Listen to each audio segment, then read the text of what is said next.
मेरे प्यारे देशवासियों, नमस्कार। कोरोना के खिलाफ देश आज फिर एक बहुत बड़ी लड़ाई लड़ रहा है। कुछ सप्ताह पहले तक स्थितियां संभली हुई थी और फिर ये कोरोना की दूसरी वेव तूफान बनकर आ गई। जो पीड़ा आपने सही है, जो पीड़ा आप सह रहे हैं, उसका मुझे पूरा एहसास है। जिन लोगों ने बीते दिनों में अपनों को खोया है, मैं सभी देशवासियों की तरफ से उनके प्रति संवेदनाएं व्यक्त करता हूं। परिवार के एक सदस्य के रूप में मैं आपके दुख में शामिल हूं। चुनौती बड़ी है, लेकिन हमें मिलकर अपने संकल्प, अपने हौसले और तैयारी के साथ इसको पार करना है। साथियों, अपनी बात को विस्तार देने से पहले मैं देश के सभी डॉक्टरों, मेडिकल स्टाफ, पैरामेडिकल स्टाफ, हमारे सभी सफाई कर्मचारी भाई बहन, हमारे एम्बुलेंस के ड्राइवर्स, हमारे सुरक्षा बल, पुलिसकर्मी, सभी की सराहना करूंगा। आपने कोरोना की पहली वेव में भी अपना जीवन दांव पर लगाकर लोगों को बचाया था। आज आप फिर इस संकट में अपने परिवार, अपने सुख, अपनी चिंता छोड़कर दूसरों का जीवन बचाने में दिन रात जुटे हुए हैं। साथियों, हमारे शास्त्रों में कहा गया है, त्याज्यम न धैर्यम विदुरेऽपि काले, अर्थात कठिन से कठिन समय में भी हमें धैर्य नहीं खोना चाहिए। किसी भी परिस्थिति से निपटने के लिए हम सही निर्णय लें, सही दिशा में प्रयास करें, तभी हम विजय हासिल कर सकते हैं। इसी मंत्र को सामने रखकर आज देश दिन रात काम कर रहा है। बीते कुछ दिनों में जो फैसले लिए गए हैं, जो कदम उठाए गए हैं, वो स्थिति को तेजी से सुधारेंगे।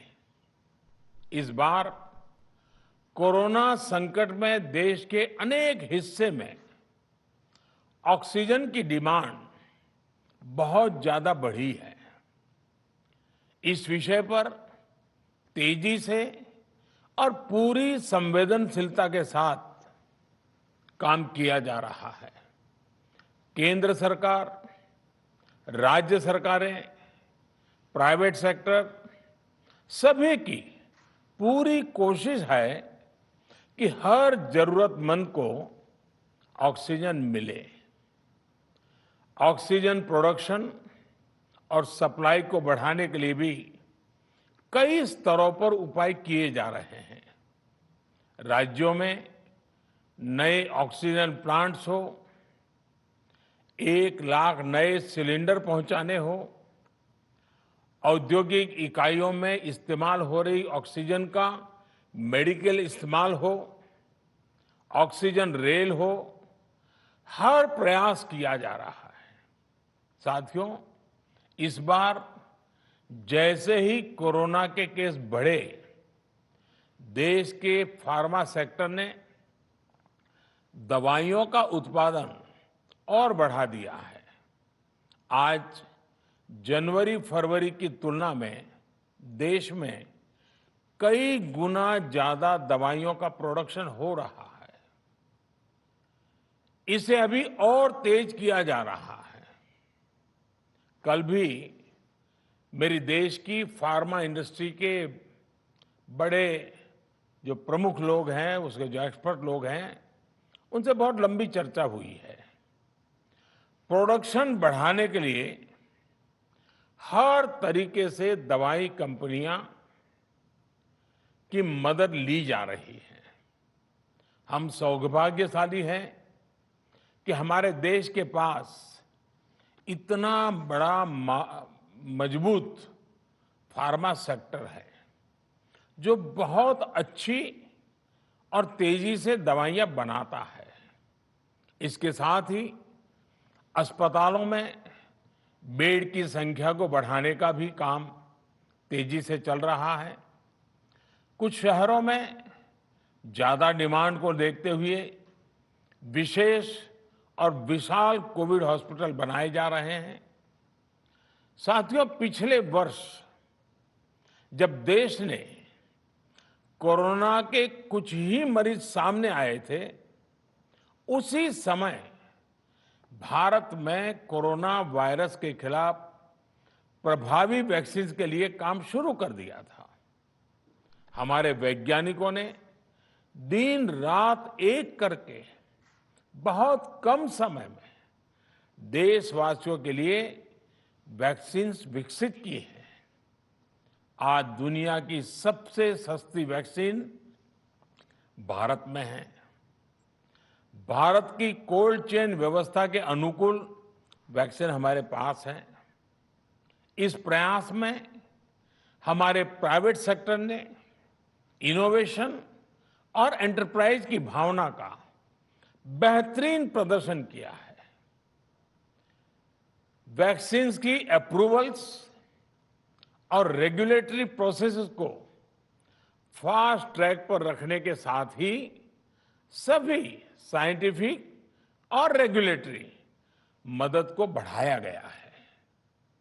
यह एक टीम एफर्ट है जिसके कारण हमारा Bharat 2 made in India vaccine के साथ दुनिया का सबसे बड़ा टीकाकरण अभियान शुरू कर पाया।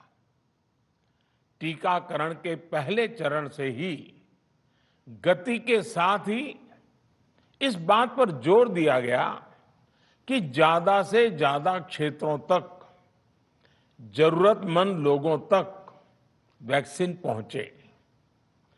दुनिया में सबसे तेजी से भारत में पहले 10 करोड़, फिर 11 करोड़ और अब 12 करोड़ वैक्सीन डोज दिए गए हैं।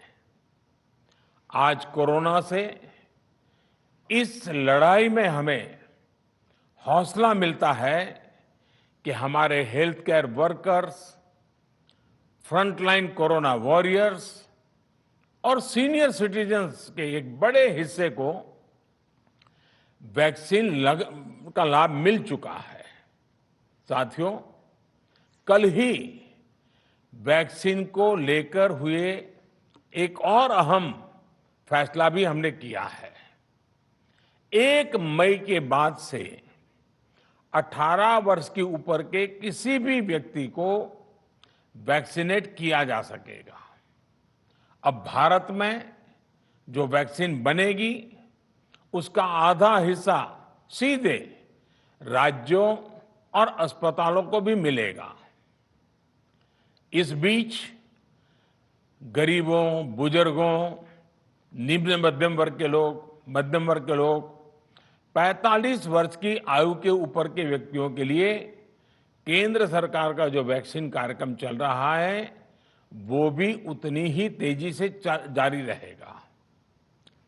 पहले की तरह ही सरकारी अस्पतालों में मुफ्त वैक्सीन मिलती रहेगी, जिसका फायदा, जैसा मैंने कहा, हमारे गरीब परिवार हो, हमारे मध्यम वर्ग, निम्न मध्यम वर्ग के परिवार हो, वो उनका लाभ उठा सकेंगे। साथियों, हम सभी का प्रयास जीवन बचाने के लिए है, और जीवन बचाने के लिए तो है ही। प्रयास से भी ये है कि आर्थिक गतिविधियां और आजीविका कम से कम प्रभावित हो।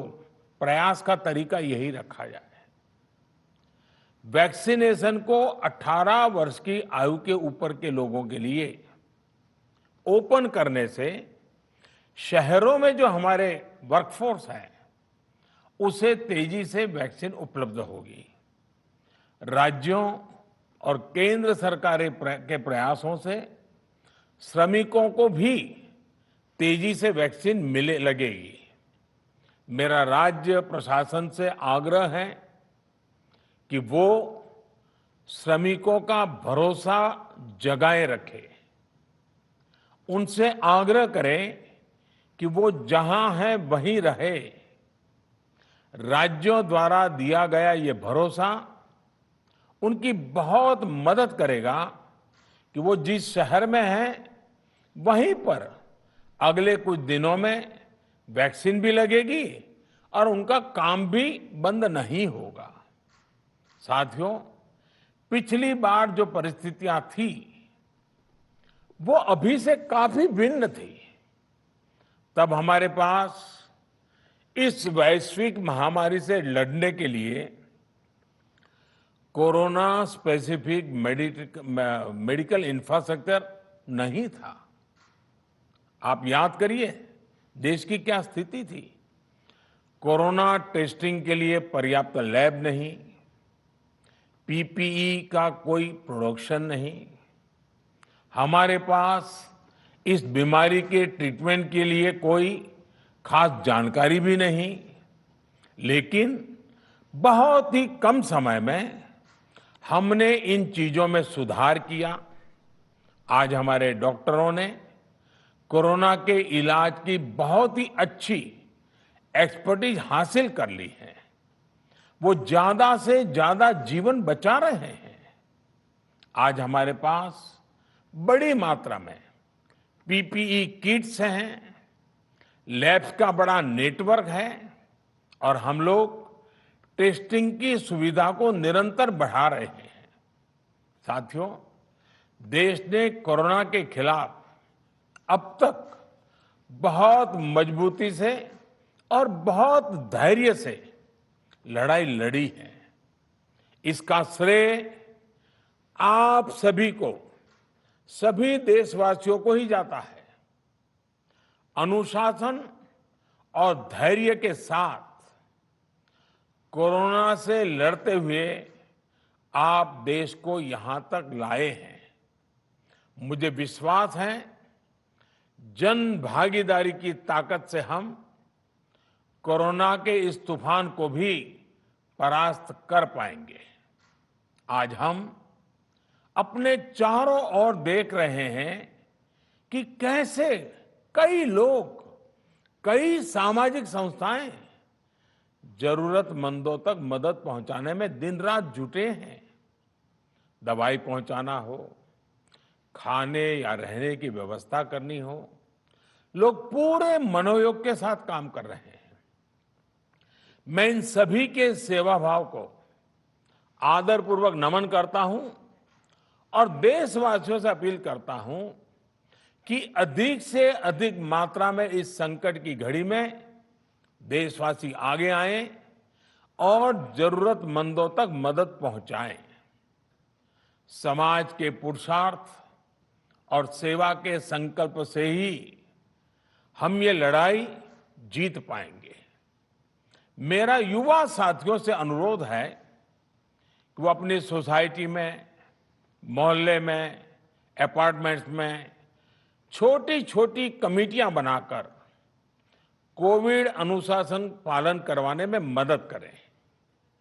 हम ऐसा करेंगे तो सरकारों को न कभी कंटेनमेंट जोन लगाने की जरूरत पड़ेगी, न कर्फ्यू लगाने की जरूरत पड़ेगी और लॉकडाउन का तो सवाल ही नहीं उठता है, आवश्यकता ही नहीं पड़ेगी।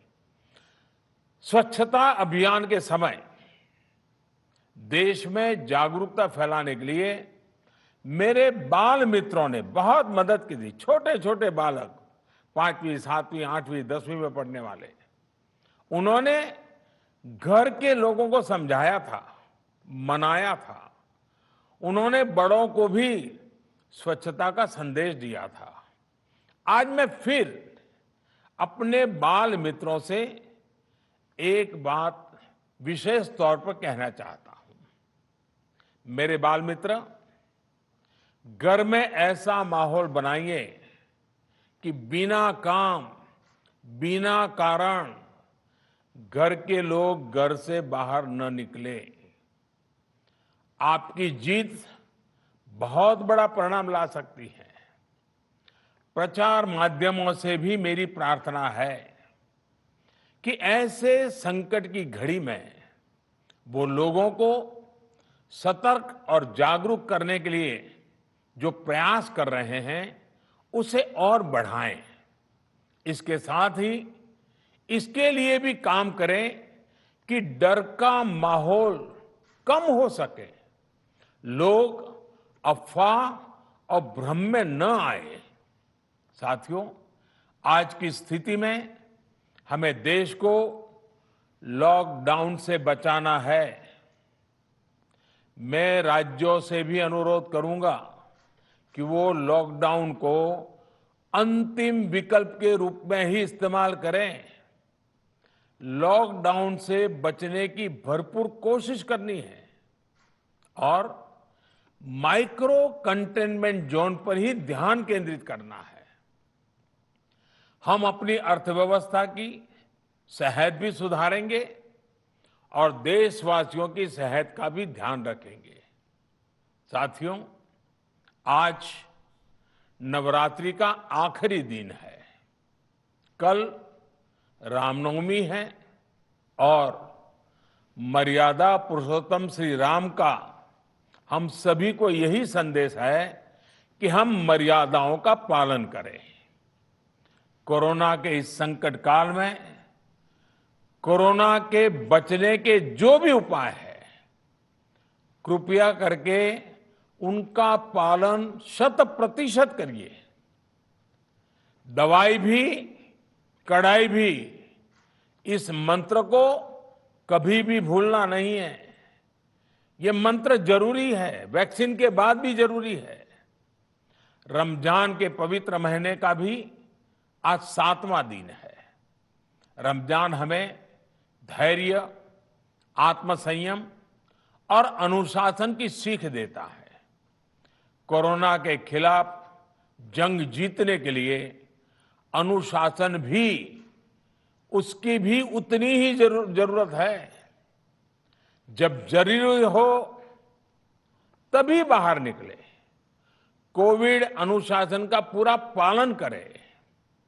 मेरा आप सभी से यही आग्रह है।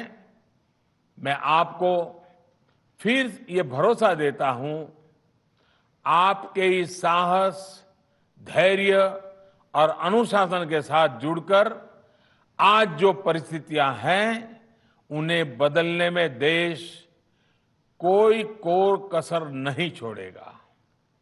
आप सभी स्वस्थ रहें, आपका परिवार स्वस्थ रहें, इसी कामना के साथ मैं अपनी बात समाप्त करता हूं। आपका बहुत बहुत धन्यवाद।